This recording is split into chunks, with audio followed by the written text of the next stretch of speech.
Hey, what's up, guys? Welcome back to Populous Podcast. I'm Chase, I'm Charles. and today we're joined by a very special guest, Kentucky Senatorial candidate, Mr. Stephen Cox. Thank you Thanks for for coming having me.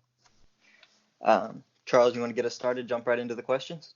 Sure. So you want to just go ahead and tell us and the audience about yourself, who you are, where you're from, why you're running your policy platform? Absolutely. Well, my name is Stephen Cox. I'm from a very small town in Kentucky called Bremen. I guarantee you probably never heard of it. It's in Muhlenberg County.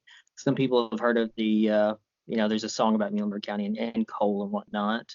Um, I'm an average person. I don't have like a large staff. I don't have backing from corporate donors or anything like that.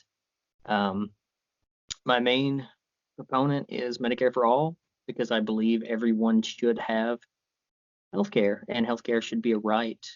I also believe heavily in campaign finance reform, and I really do have a long platform, but those are my main key issues. That and well, some sort of response to climate change. All right, and we'll definitely get more into climate change a little bit later in the interview, but I'm going to jump into questions about the race itself. Okay. So, do you believe that Andy Beshear, he just won again, obviously, incumbent governor Matt Bevin, but that was the only statewide Democrat to win in Kentucky. Do you think that that's indicative that maybe Kentuckians aren't exactly ready to accept a fully populist left message? Well, um, I don't think so. A lot of times people try to grab onto the most important race that they see. And that was governor this time, which is unfortunate because there was a Robert Conway was running for ag commissioner, and he is heck of a guy. I would have voted for him for governor. I mean, he cares first and foremost about the people of Kentucky, and he's just all heart every time he speaks.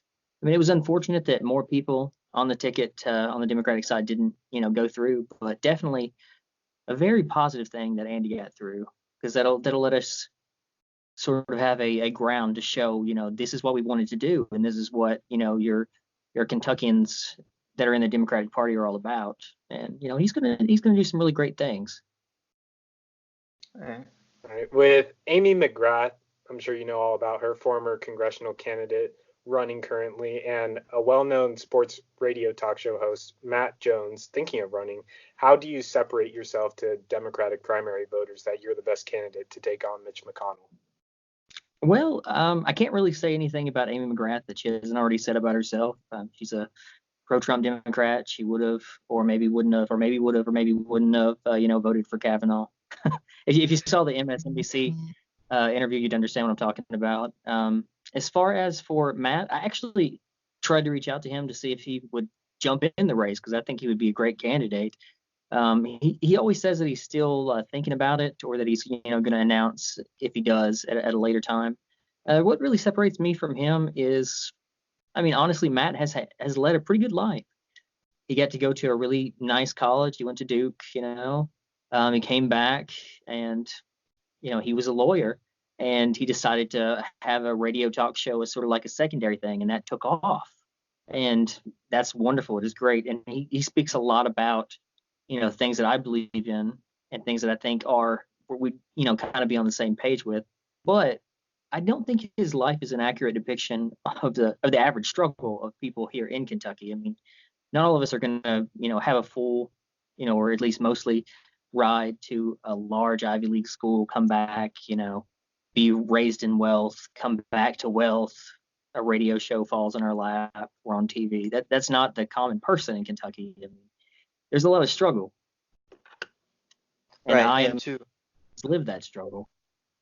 right, but to follow up on that, even though that maybe he hasn't lived the same struggle as you, do you think that that makes him less capable of being a voice for that message?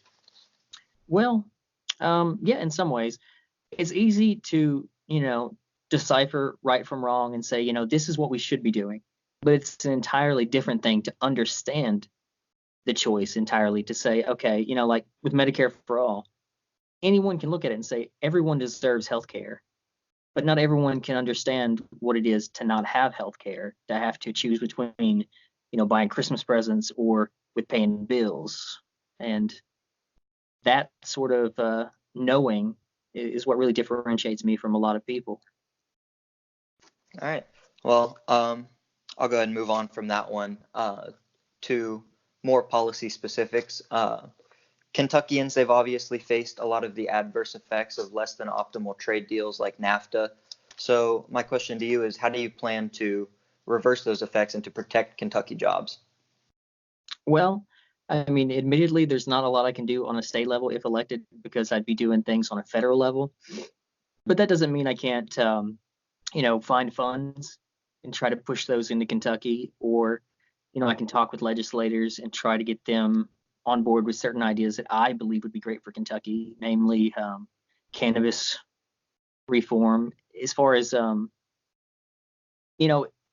20 years ago, tobacco was a huge cash crop, and that's what a lot of our farmers were doing. But if you really look at what cannabis is doing now, if we could affect that, the legality of it on a federal level, even, to push that, or, talk to state legislators and say, hey, this is something we need legal in our state so that our farmers can grow it, that could completely change the economy in Kentucky.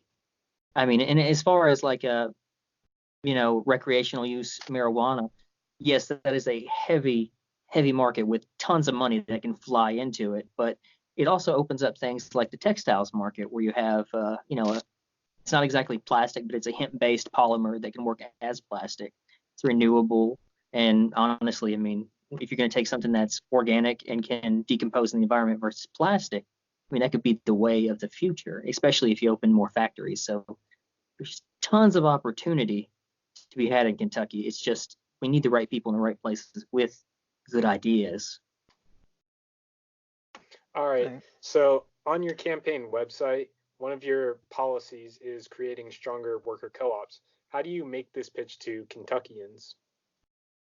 Well, that goes back to the whole factory idea. A lot of times in the last 10 years, there have been people that had good jobs in factories, and these factories would just up and leave. And with a business co-op, the community would own the factory, so it wouldn't leave. It would be owned by the workers, and it would stay because it supported the workers. I mean, they definitely wouldn't wake up one day and say, hey, we want our jobs to go to another place because we don't want them anymore. Business co-ops would solve that entire problem. You wouldn't have to worry about your job moving because you would own part of the job, and so would all your coworkers. All right. Well, I'm going to move, like I said, to climate change. It's definitely going to be a huge thing in this upcoming election cycle that everybody's going to want to know about. So I want to ask you, do you think that nuclear power could be a viable alternative to fossil fuels moving forward? I'm actually glad you said that.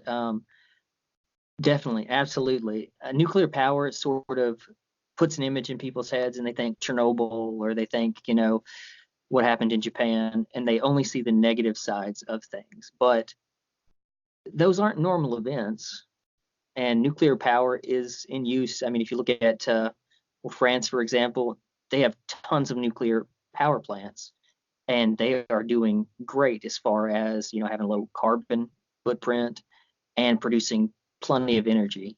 And I know, with the whole green initiative, we do want to think of things like wind power or solar power, and those are great ideas, but they're just meant to be supplements. What we need is something that would be a core producer of the energy, and that would be, nuclear power.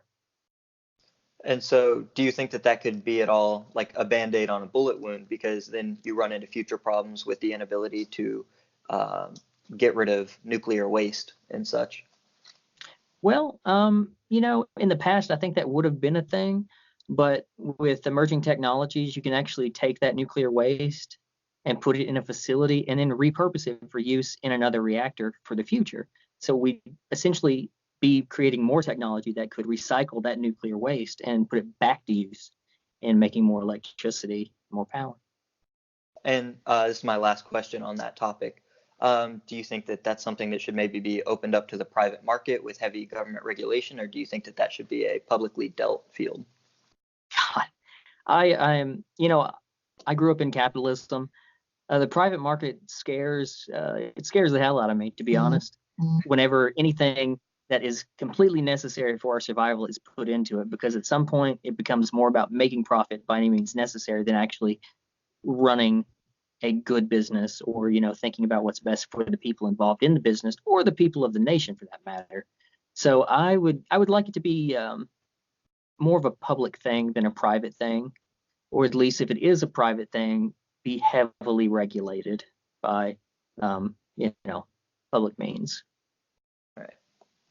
All right, so this is my last question. Chase has one more question after this, and it's to deal with the gun epidemic that we currently have. And with Mitch McConnell being one of the most notorious senators in United States history for a variety of reasons, but more specifically his constant siding with the National Rifle Association and his delaying and stalling tactics of gun safety legislation, what legislation would you personally support to kind of curb the gun violence that's going on in this country?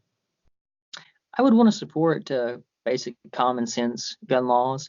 I think what happens is a lot of people, when they hear about new gun laws, they automatically become afraid that that means they're not going to be able to have guns, or their favorite hobby is going to go away. And that's not the reality of it, especially for people in Kentucky. It's not realistic to think a Democrat would want to take away guns from anybody, because everybody's got a family member that has a large gun cabinet, and we don't want to mess with that family member, and we're definitely not going to let anybody else tell that family member what to do. But we do need good policies in place that keep weapons out of the hands of people that shouldn't necessarily have them, such as people with heavy mental disabilities, or that are proven to be violent. And it's sort of like, if you have a basic domestic violence charge, a lot of people don't know this, but if something like that happens, then the person can't own a firearm, which is, that's a good idea. Anytime you have a system or a situation where a person is proven that they could be violent, you want to take away that ability to have a firearm where it could be used to hurt a person. But definitely we want people to have access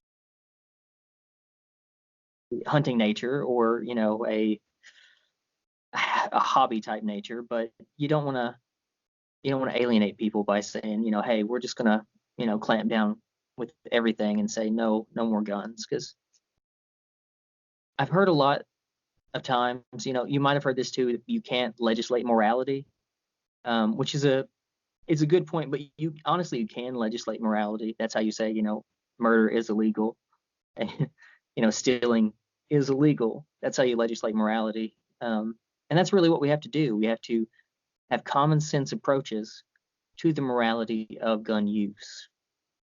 So that would include universal background checks, correct? Absolutely, yeah. I don't understand why that isn't already a thing. All right. So if there's no further questions on that one, I'm going to go ahead and flow right into the final question. It's a question that we like to ask all the candidates we have on, and pretty simple one.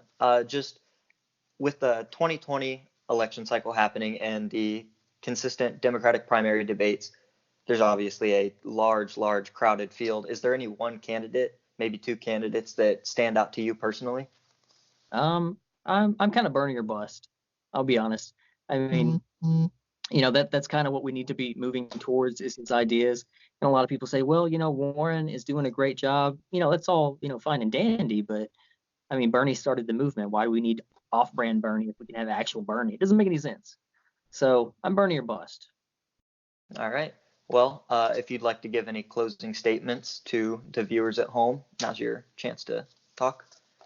Absolutely. If anyone wants to find me, they can find me at coxforus.com. That's coxforus.com. They can also find me on Facebook at facebook.com/CoxForKentucky, or Cox for KY, that is, not the whole Kentucky part. I'm on Twitter at Stephen Cox USA. Donations would be heavily appreciated. All my donations come from individual donors. I mean, you can look me up on opensecrets.org. It's all there. It comes from people. I don't accept corporate handouts or super PAC money. It's funded by the people, and we're doing a really good movement, but we need support in order to actually push that forward and win. All right. Well, thank you so much for coming on today. We'll have all that information down in the description if you guys want to check any of that out. It's been a pleasure talking to you today. Thank you, guys. Yeah. Thank you guys for watching. Please like, comment, subscribe, all that good stuff, and we'll see you in the next one.